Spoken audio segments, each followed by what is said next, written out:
rule, but I'm forcing you to feel me. Whether fighting or spitting, my discipline is unforgiving. Got you backing up in a defensive position. An ass-kicking anthem, heavyweight or bantam. Holding camp for ransom, the microphone phantom. Teams hit the... Happy Saturday to our Who Dat Nation, and happy Super Bowl Eve, Super Bowl preview to our Bayou Blitz family. Welcome everybody to the Bayou Blitz Super Bowl 59 pregame show. We started off with a little old school music, and I am your old school host for your Bayou Blitz podcast, Bob Rose, and joining me is my younger old school host, Brendan Boylan. Brendan, it's bittersweet, but happy Super Bowl Eve. Yeah, it is a little bittersweet. It's also one of those Super Bowls where I feel like there hasn't been as much media attention on the Super Bowl as I anticipated. And a lot of that's just because, you know, you have the Chiefs going for a three-peat. Mm-hmm. It's in New Orleans. Props to the city of New Orleans. If we don't get a chance again to kind of throw that out there, I've heard nothing but wonderful things from people that are down there and their experience in New Orleans. Obviously, the people who have been to New Orleans or lived and breathed New Orleans or born and raised in New Orleans, there is something different about that city. There's a different hospitality. But just your Super Bowl goers or your people that are just kind of traveling in town for the festivities, maybe not even going to the game, or saying like, this is the perfect city to host the Super Bowl year in, year out, because everything's within walking distance. It is big enough and has the veteran leadership to host that many people, if you will. Incredible food scene. Mm-hmm. You're always close to some incredible food. Yes, there's long lines and there's waits at certain restaurants, but you don't have to, right? Like, yeah, the big name restaurant might have a long wait, but you could still go 2 blocks down the road and go to a mom and pop shop, and get a wonderful meal. And then finally, a lot of people are just bragging on you guys, you know, the people down there and the hospitality they've been shown. I haven't been able to go down to New Orleans in quite a while. But man, I keep saying, got to go, got to get back down there, It's a wonderful place. So just a quick, you know, little applause to you folks down in the Bayou for, you know, showing out this Super Bowl week and Super Bowl Sunday. So Bob, for sure. And I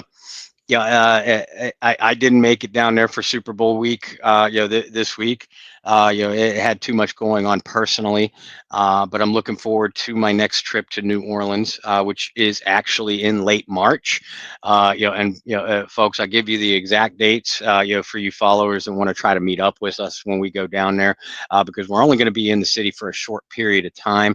We are actually coming down there because myself, my wife Lauren, and our son Will are going on the original Go Black and Gold charity fan cruise.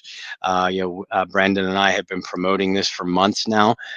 You're still extremely excited to be a part of the promotion.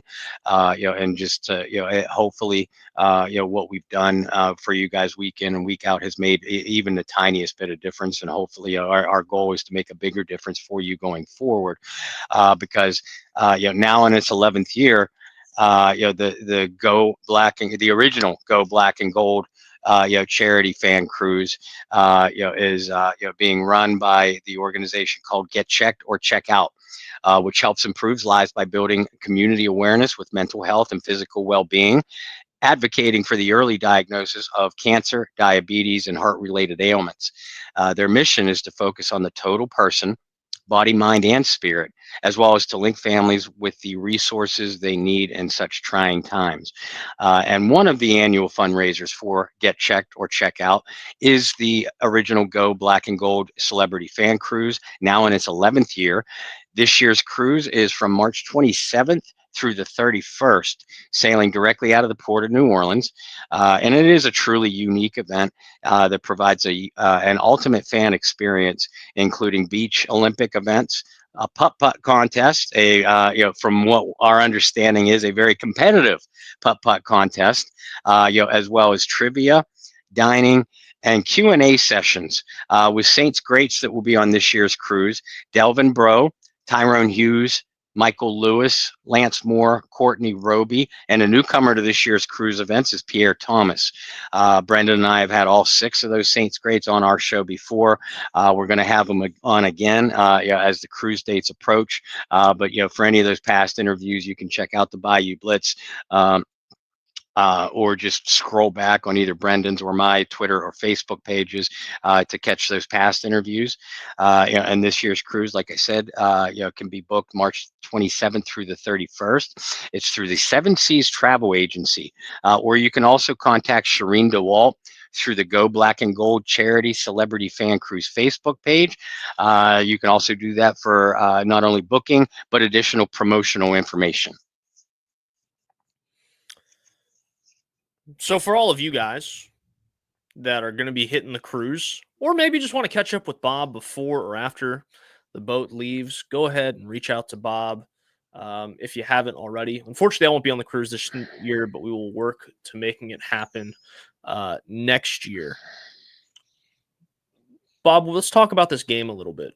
Sidebar, just because it came across as you were doing that read, not NFL related, but I have never heard of this. A trade that the Los Angeles Lakers made at the deadline has now been rescinded. Is that the right? The Anthony Davis trade? No, not that one. Oh, okay. Different one. I was going to say, wow. The Dalton Connect trade, where they traded Dalton Connect, a first-round pick, Cameron Reddish, and maybe like a pick swap to Charlotte, has now been canceled. Can you do that? Like, I've never heard of that happen. Like, I've heard of failed physicals and things like that. But it's just been rescinded on, I don't know the proper terms that they just used. Conditions failed to be met. It's like, what does that mean? I'm just saying, and all the time that I've been in sports, and you've been in sports, I've never heard of a trade being canceled 3 days after it was agreed to. No. Like, that's crazy. That is hilarious. Is that for the players? Yeah. Like, some of these guys have already flown to the other cities, and they're like, all right. And now it's like, hey, just kidding. If you can catch the first flight back, we'll give you your locker back. See you in a couple days. Anyway, that just came across, and I was like, I have never heard of a trade being canceled before. That is hilarious. That's funny, right? Can you imagine if let's make it Saints related real quick, and then we'll talk about the game. Can you imagine if the Saints traded Derek Carr this offseason, and then 3 days later, the team that traded for him like, I think we're gonna cancel the trade. And then he's gonna come back. In that situation, maybe Derek Carr's plane lands in whatever city they traded him to. He gets off the plane, and they're like, "Oh, we didn't think they meant you, but we're gonna go ahead and cancel that trade. Here's a list of the flights back that you can book yourself." Oh, we traded for Derek Carr? I thought we were trading for David Carr. That's just speaking of Derek, there are a lot of fans, and I do admit that this is an unusual situation, but there are a lot of fans. We're segueing into the Super Bowl. We are. Obviously, the Super Bowl is in New Orleans, as everybody knows. And a lot of the Saints players, big names and otherwise, are making appearances on Media Row or Radio Row, excuse me. Different media-related appearances. One notable absence is the starting quarterback for the New Orleans Saints, Derek Carr, who is reportedly not even in the city, and has not been in the city. Do you read anything into this? I don't, and this is what I'm going to go back on. If you guys want to go back, I don't even know how many episodes, but there was a time when we were doing Brendan Boylan's PR training classes, and we will bring those back. Trust me, that is going to be a segment we love to have on this show. But I remember doing those like PR, training courses, and we were taking Mickey Loomis and Derek Carr quotes, and I was kind of fixing them up. And one of them was that Derek Carr had mentioned he had just bought like his forever home in California with his wife and his kids. And, a lot of people do that where they're, they have their in-season home, their off-season home, and whatever. Yeah, Drew did. Drew does. Drew does the same thing, right? He has his home in California as well. So I don't read too much into it, because if you had purchased that property and you were finishing the paperwork and you were closing on the house like right after the regular season, well, you're probably still in the process of getting things there. And as well as I do, when you move somewhere, you're never really like fully moved in. There's always a box laying around that never got, it may have got to its final location, but it never got unpacked. That's probably what they're doing right now. Is it a little weird? Yes, I will admit that is a little weird, even with all of that going on, considering the Super Bowl is in New Orleans, that you don't fly out for just a few days. It's like the polite thing to do when you get invited to a party and you really don't want to go to the party, but you feel obligated to be at the party. What do? You make an appearance. It's very short. Maybe you're there for an hour while everybody else is there for multiple hours, but you just kind of pop in, and it's the polite and respectful thing to do, right? I'm a little surprised that didn't happen, where Derek's like, I really should just make an appearance, pop my head in, that type of thing, make myself available for the media for a day, and then I can fly back or whatever. I'm not going to read too much into it, but again, it's not a good look for Derek Carr. I'm going to give him a little grace on this one, opposed to a lot of fans, right? Like, a lot of fans are not going to give him the same amount of grace and be like, oh, you should really be in New Orleans. I'll give you some grace, because I know the situation in terms of you just bought a home, allegedly. Well, not allegedly. Like, you just admitted to the media a few weeks ago, that you had bought a home in California. I'll give you some grace.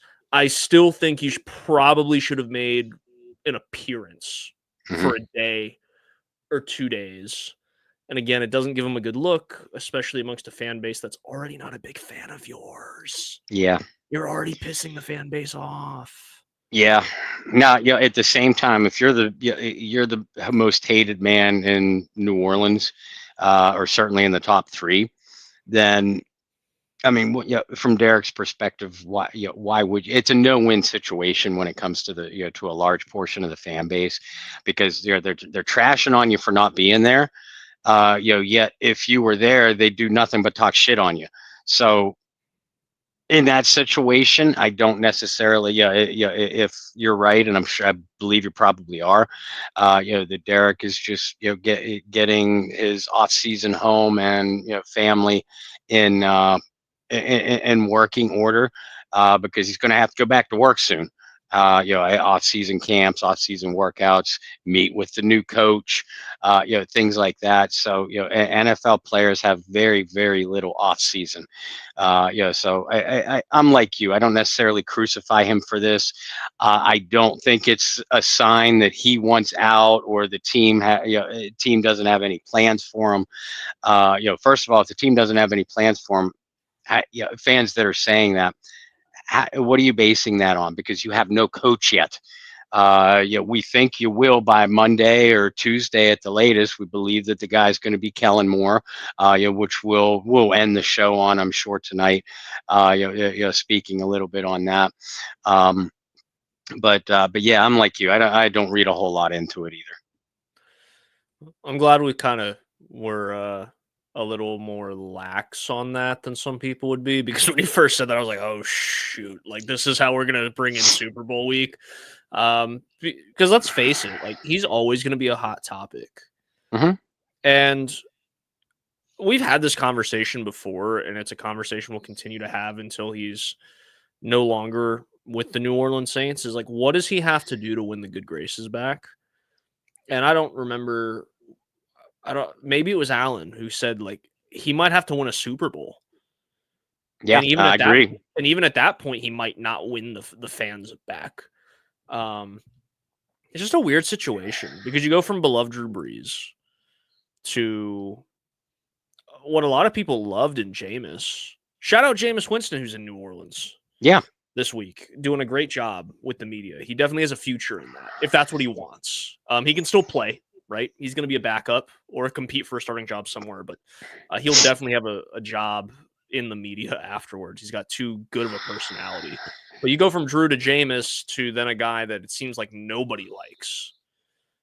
And is a completely different personality than the other two as well, which I'm not saying he has a bad personality or he's necessarily done anything wrong. It's just one of those, like, well, I don't know. It's been weird. Let's talk about something that's not been weird, and that's the Chiefs continuing to win football games. And the Chiefs going for a three-peat. That shouldn't be weird. That's right, according to script. Bob said, Bob, you can't say the S word. Not yet. Katie told me today, that is director and executive producer of the Bayou Blitz, Katie. Okay. Gotta give her some sort of a title and power to this, right? Lauren is also probably the other co-director and executive producer. Yeah. So we understand. You guys at home know what we mean too. But she said, make sure you tell everybody my Super Bowl pick. I said, okay. So we'll get Katie's in right from the jump.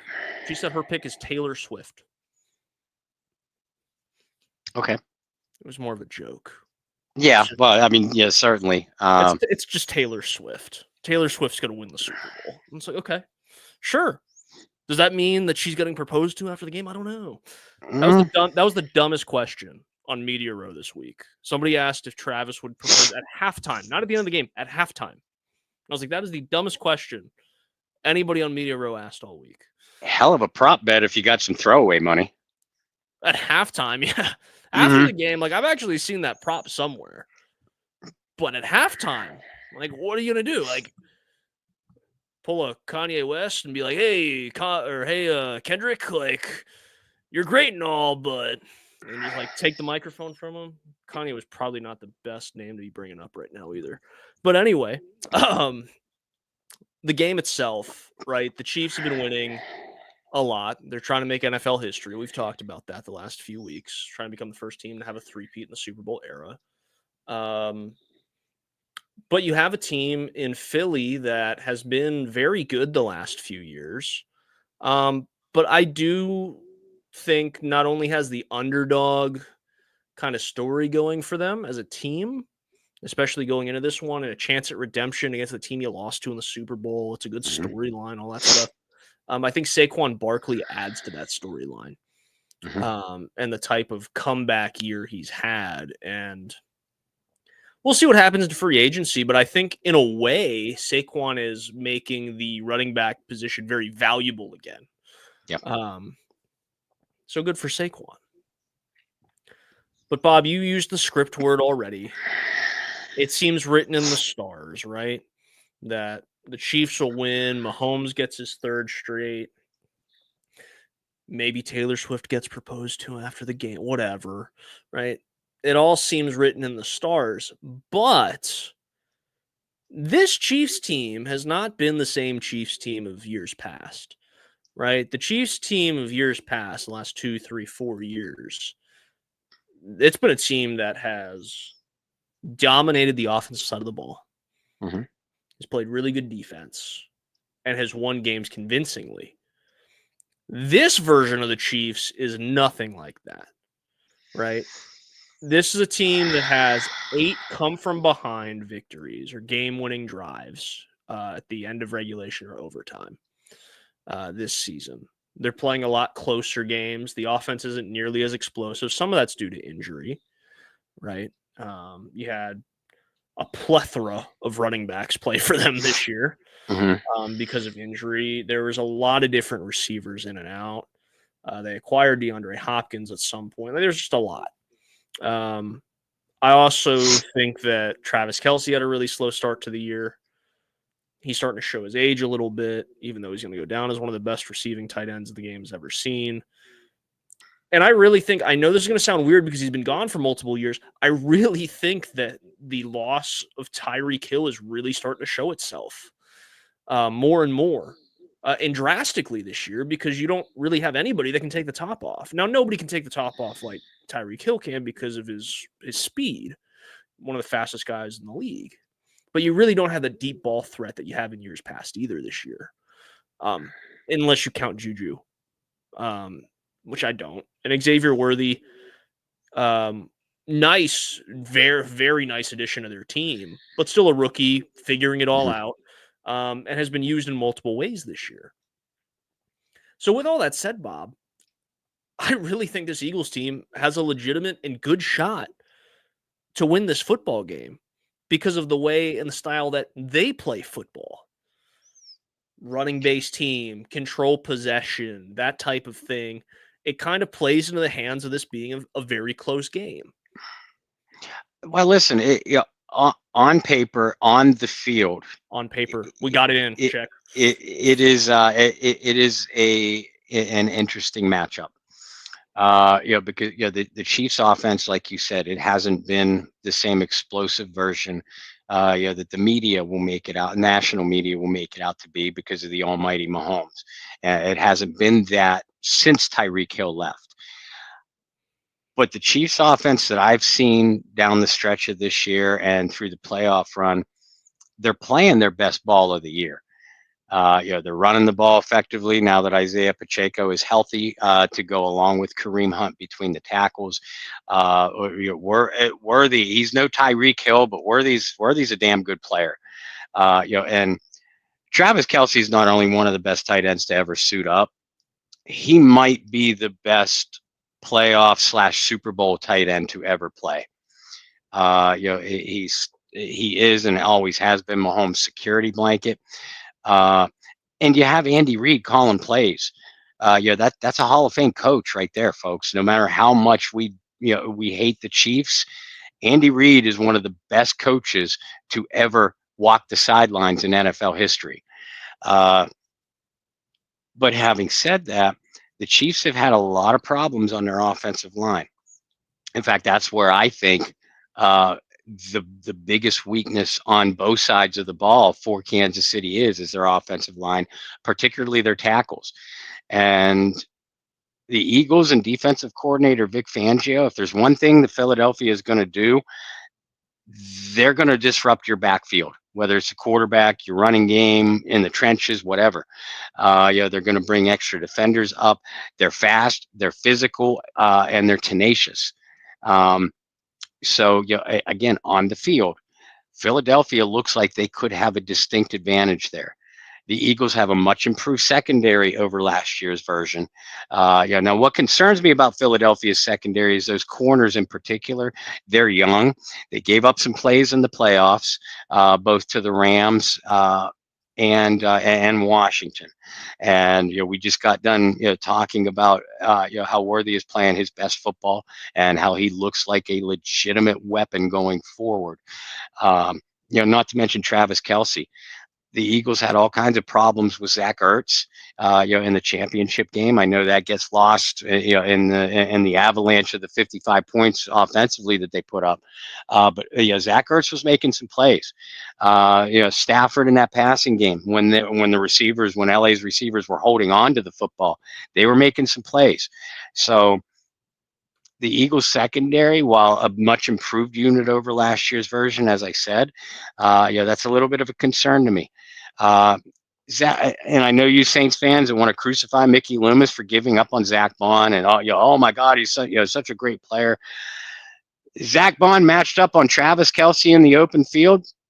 If that happens too much, Travis Kelce is going to be your MVP, folks. Period and end of story. Now on the other side of the ball, Kansas City's defense is not as good as last year's version, mainly because their secondary just is not good. They do not have a good secondary. But their front seven, they have an underrated but athletic linebacking core and a defensive line that will get after it. The Chiefs pressure the passer. They play the run very, very well. And, of course, everybody talks about Philadelphia's offensive line, their ability to run the ball. Saquon Barkley's 2,000 yards, which, by the way, should have gotten him the league MVP. But Kansas City's 8th against the run. they're pretty darn good in that area of football. So the Eagles obviously are going to have to, are going to want to establish their run. But Jalen Hurts, A.J. Brown, Devonta Smith, and Dallas Goedert, they're going to have to make some plays in the passing game. And you pointed this out a couple times during Philadelphia's playoff run, that even though we both like Jalen Hurts as a quarterback, he's been off this year. He hasn't been as sharp as we've seen him in the past. And frankly, over the last 4 or 6 games that I've seen him, he's been in a bit of a slump. He better break out of that real quick. Now, 2 years ago when these teams played, if Philadelphia won the game, Jalen Hurts was the MVP. At one point he was carrying that Eagles offense. He's not playing like that same Jalen Hurts, but he's still capable of putting up a performance like that. So, if he can make some plays in the passing game, keep the Chiefs from cheating a safety down in the box, thereby giving Saquon Barkley a little bit of room to run, I could see Philadelphia putting up some points on this Kansas City defense and, making Reed and Mahomes feel like they're in a shootout. I like what you said about Hurts. I think it is an important thing to kind of highlight going into this game. Obviously, like you said, 55 points in the NFC Championship. Saquon had a great day. I don't think the Super Bowl in particular is one of those games where you can hand it to Saquon and live and die by Saquon. Mm-hmm. Somebody else has got to step up. Somebody else has to make a play. Yeah, you could point towards receivers, but in this case, especially because of what Jalen Hurts can do with his legs, I think it's really easy to point to Jalen Hurts and be like, no, like Jalen's got to have a good game. And that Super Bowl that they lost, he had three rushing touchdowns? Yeah. That's a prime example. And yes, the tush push. Yes, all of that stuff. But he is a game breaker. I mean, shoot, we Saints fans, you saw it in his first career start. The type of game breaker type of player that Jalen Hurts is. People who followed him in college at Alabama and then at Oklahoma know what type of a game changer he is. Look what he did for the Oklahoma program in his only year there, right? That's the player that I think is going to be the ultimate difference maker. You kind of alluded, like the Chiefs, you know what you're going to get. And if you do get Zach Bond, Travis Kelce in the open field, while I do think Kelce would have a good day, I think Bond's athleticism helps him a lot because Kelce's lost more than just a step this year. It might be 2 steps. It might be 3 steps. But, yeah, Hurts is definitely the guy that's got to make the difference. You can almost put money that Saquon's going to get his. He has all year, right? But you mentioned a weak secondary for the Chiefs. They have a talented receiving corps and a talented tight end in Dallas Goedert. You got to hope that Hurts can make a play or two. But with all that, Bob, let's give some score predictions, talk Kellen Moore, and then we'll, not take up too much time of the people here on Saturday night. But score prediction for me, I know you brought up the script word, but I really think the type of game this could be if Philadelphia plays the way they have favors them. But it's ultimately going to be about will Mahomes have the ball with a chance to win the game at the end. Because if that happens, between mysterious flags being thrown or not thrown, and the talent that is Patrick Mahomes, say what you will, uber talented human being, I still like the Eagles in this one. And I'm going to take the Eagles in this game 24-21. And I think Mahomes has a chance at the end. And I think for the first time in a long time, Mahomes looks human and can't get his team across the finish line. I like the Eagles in this one. Well, I want the Eagles to win. I despise the Chiefs. The biggest anti-Chiefs thing I could wear tonight is one of my few Denver Broncos shirts. Everything that I said earlier when I said, yeah, if Roger Goodell's NFL were played on the field anymore, I would pick the Eagles, perhaps fairly easily. And I do acknowledge that it's certainly a possibility that they can win. If the game is close, like a one-score game in the fourth quarter,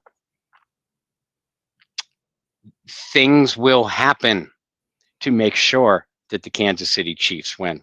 Period. And end of story, because that's been the script for the last 5 years. And I know I sound like I should be wearing a tinfoil hat instead of headphones, but God, the facts are right in front of us. Frankly, I think the fact that it's been so blatant should be insulting to all of our intelligence.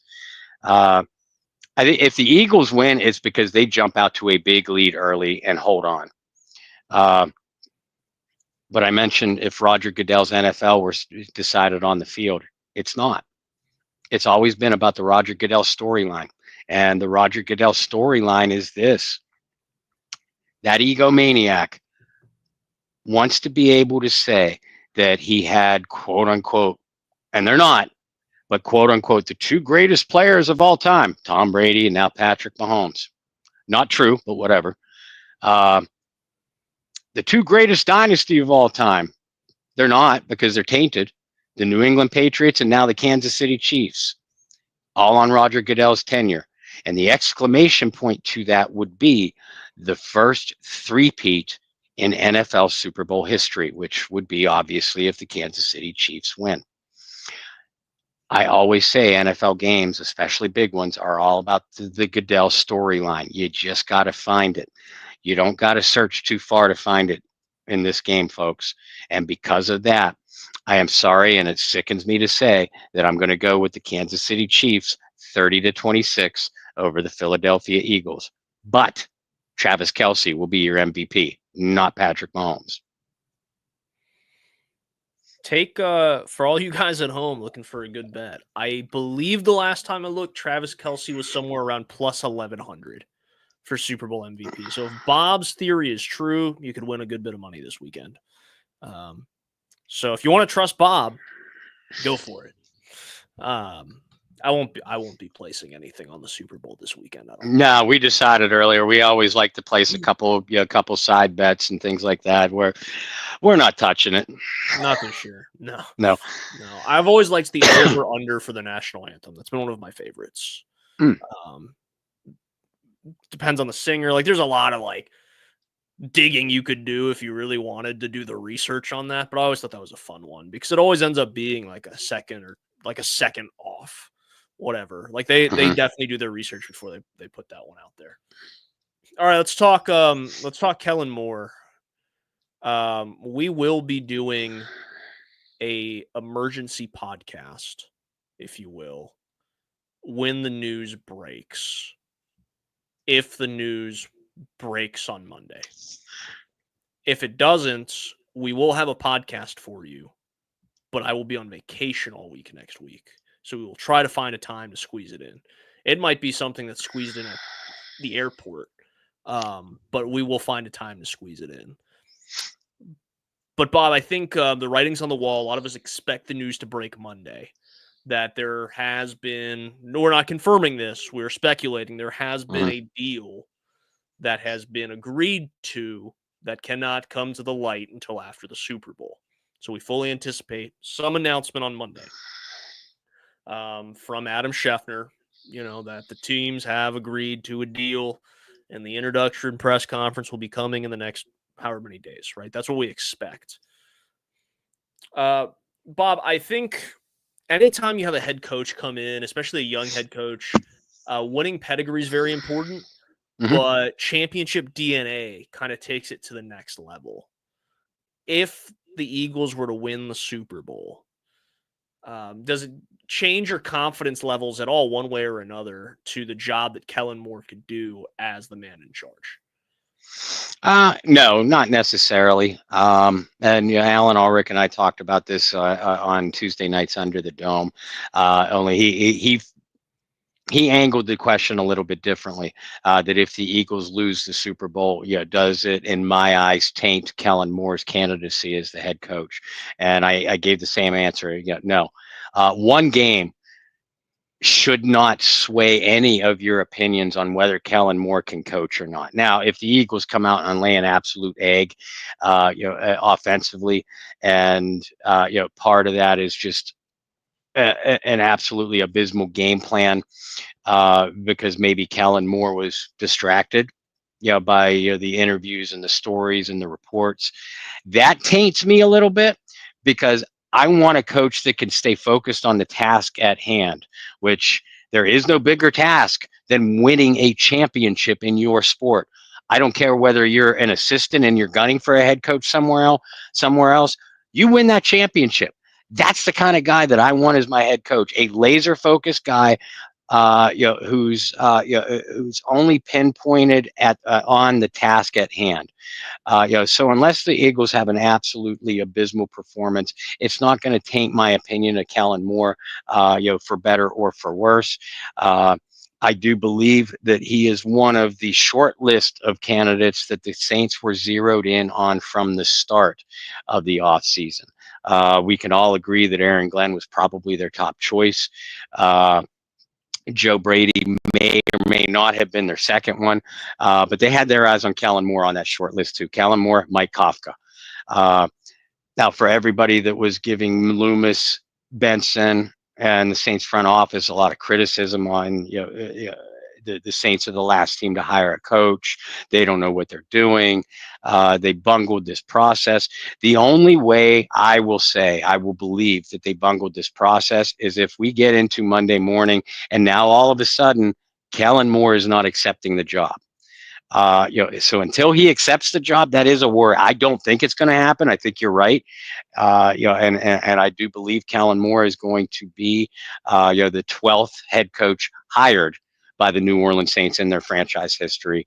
But if he isn't, then all you guys that are criticizing Loomis and Benson and everybody else, this entire week, this entire time, this offseason, then you have validity.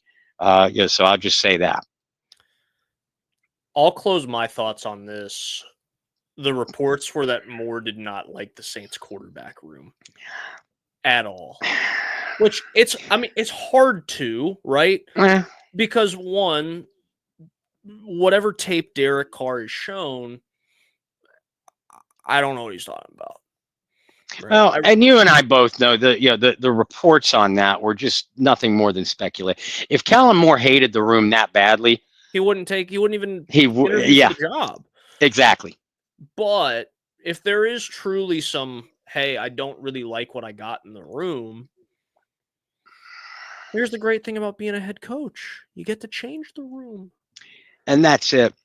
As long as Kellen Moore, assuming he's the guy, as long as he's given the freedom to do what he wants at the quarterback position, then I don't have much worry. Now, folks, and Brennan and I have mentioned this before, it may not be this year because of the structuring of Derek Carr's contract and et cetera, because of the free quarterbacks available in free agency. None of them are a better option than Derek Carr. Because of the draft prospects. Maybe Kellen Moore likes a Jackson Dart or a Jalen Milroe or has a plan to move up to get a Cam Ward. We don't know. But whatever it is, Kellen Moore had to have been, if he's going to accept this job, Kellen Moore had to have been given the green light to do what he wants at the quarterback position. We'll see what happens. DJ asked, do you guys think Moore will keep Rattler? I do. I think Rattler has a better chance and better odds to stay on the roster than initially, right out the gate. Than Jake Haener. Well, and I wrote about it. A possible, and we're not going to speculate. We don't have the time or the energy tonight to speculate on Kellen Moore's assistants. Let's wait till he gets hired before we do that. Right. But I wrote a story about a trade being rescinded. So right. But I wrote about one potential assistant, Kellen's younger brother, Kirby Moore, the current offensive coordinator at University of Missouri.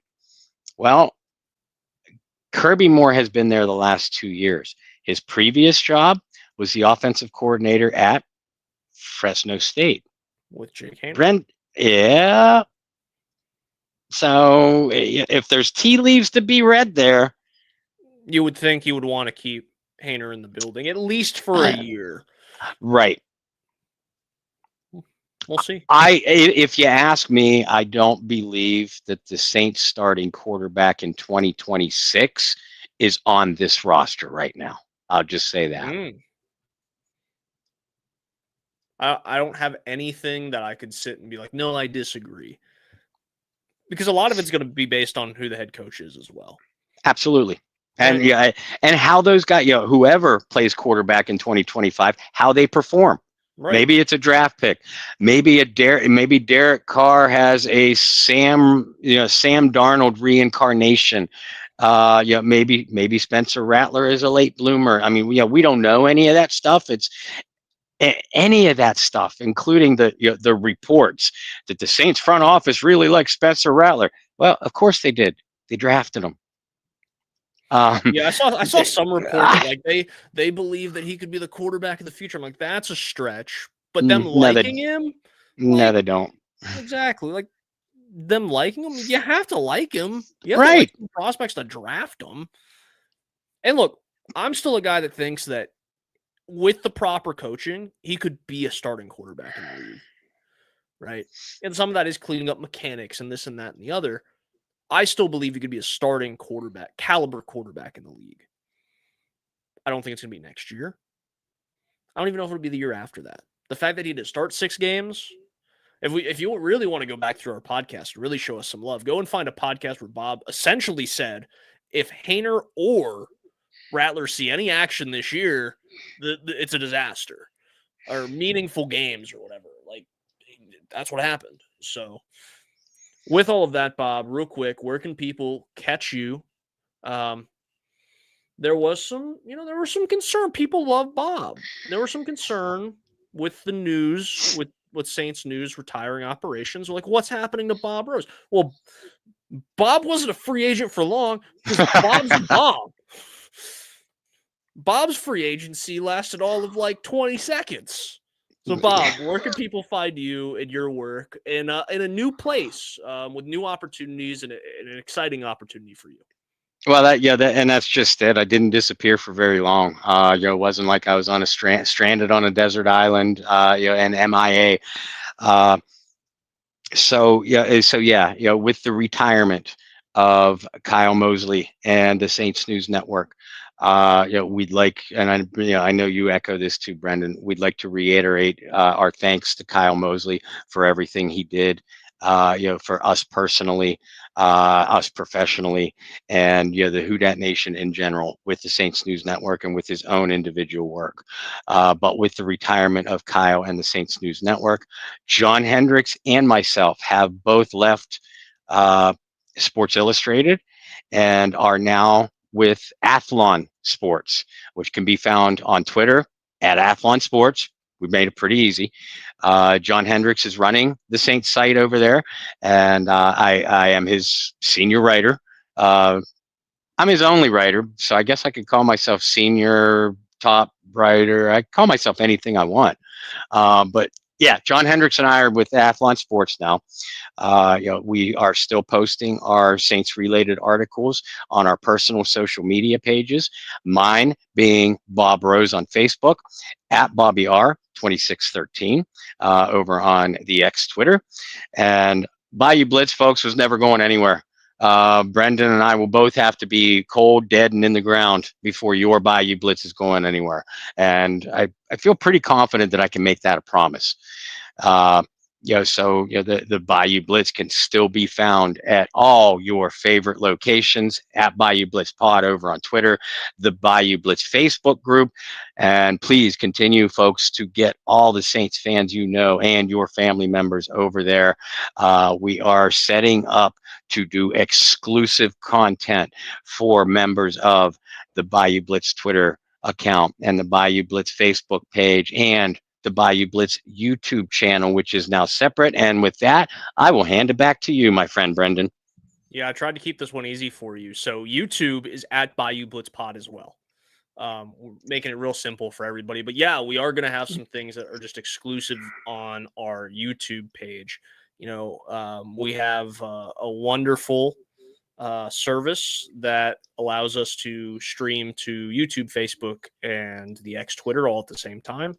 We're going to have some exclusive pods that are going to stream just to YouTube, right? So you guys have to be subscribed to our YouTube channel to be able to watch that. That's going to be one of the easiest things. And of course, like Bob said, those links will be shared in the Facebook page.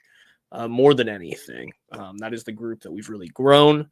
That's no disrespect to the X Twitter, but that link will be shared in the Facebook group as well. When we have these, top secret type of podcasts, but we want to be able to provide you guys something a little bit different week in and week out. And maybe that means we do like an extra little show for you guys, or we drop some polls or some questions into Facebook, and we have a show that's based off of what you guys want to hear and talk about in the off season, the draft process, and what have you. So we're super excited for that. For me, you can follow me virtually everywhere at BT Boylan. I shared this last year. I'll share it again this year. We are getting to that point in the year where award season for films, which I guess I can say it again. If I can't, I guess you'll find me. But I am again going to be on the voting committee for the Real to Real International Film Festival. It's going to be the second consecutive year. Big shout out to Thomas Manning, who is the director of that festival and somehow trusts me to give him proper feedback on film. I remember when he first asked me, I'm like, dude, how am I qualified for this?